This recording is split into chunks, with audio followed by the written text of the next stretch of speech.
Rūnāia started off 3 years ago, started by a lady called Hine. She came up with the kupu Rūnāia, and what it means is to come together for health and wellbeing. Not only do we talk about kaupapa Māori, tikanga and kawa, and maybe dive into other kaupapa that our whānau are interested in learning, but also building a village for those that don't have a village, being able to see them grow and flourish in this space. And Rūnāia is not a course that's compulsory. You come and go as you need. Some of our whānau, they might be going through hard times, and then they'll take a break from the real world and come into this space and be with their peers. We don't make them feel like they're just a number or just a stat. That, we treat them like people, and they're a part of our pack.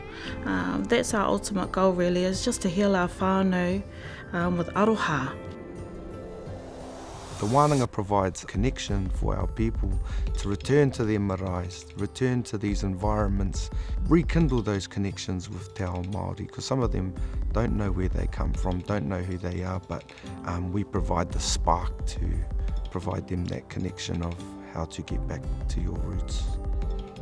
Since I've been back, I've connected with my maraes and my maunga, learned more about my whakapapa, to engage and learn more about my whakapapa, who I am, where I come from.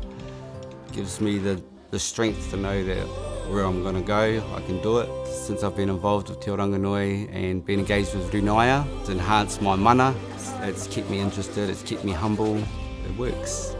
The Rūnāia for our whānau opens up an opportunity for them to reconnect back to their culture. It's not a place that we will get into their addiction, get into mental illness. It's just reconnecting them back to their marae. Magic always happens on a marae. Nothing better to see somebody heal through that type of mechanism. Growing up, I was not Māori enough to be Māori and was too Māori to be Pākehā, so I've sort of been just weaving through trying to find my place. So it was awesome being able to go to these wānanga. Like, I've learned how pōwhiri is done and why we do the things we do and what each section means. And it's sort of given me wow, I feel like I belong. I love the marae settings, I love learning tikanga. And I've found that that's a better way for me to learn. I don't even think about drinking when I'm out there. Everybody works together, I love that. Doing kai together, doing everything together. Not as an individual, and you're not an individual when you're out in a marae or you're part of a rōpū. Comparing that to rehab, you're on your own. For those that have mixed cultural heritage, they're able to still acknowledge that. Even we have a few of our whānau that are non-Māori who really appreciate this space and acknowledge all those aspects. And we do have the likes of our whānau who do come in and they start to see the changes in them, they're glowing, they have more mātauranga than before.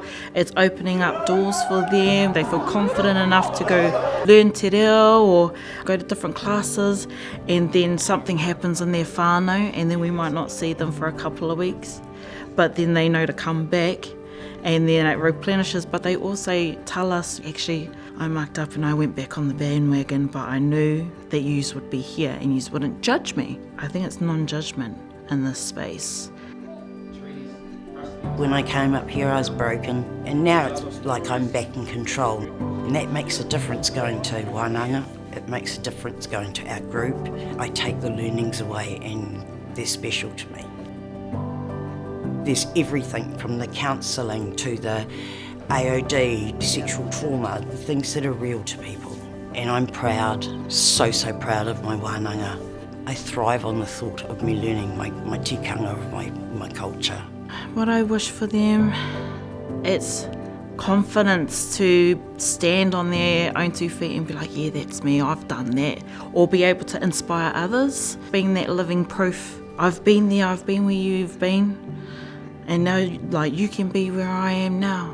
You can do health models in hospitals, in businesses. In my view, it's not really activating te ao Māori. So if you want to activate te ao Māori, go to the maraes. Or it could be in the ngāhere, using the environments as the way of healing. And we all know that, ground yourself. Whether it be the moana or the ngāhere, or even just, your marae. If you don't have a marae, find one to attach to.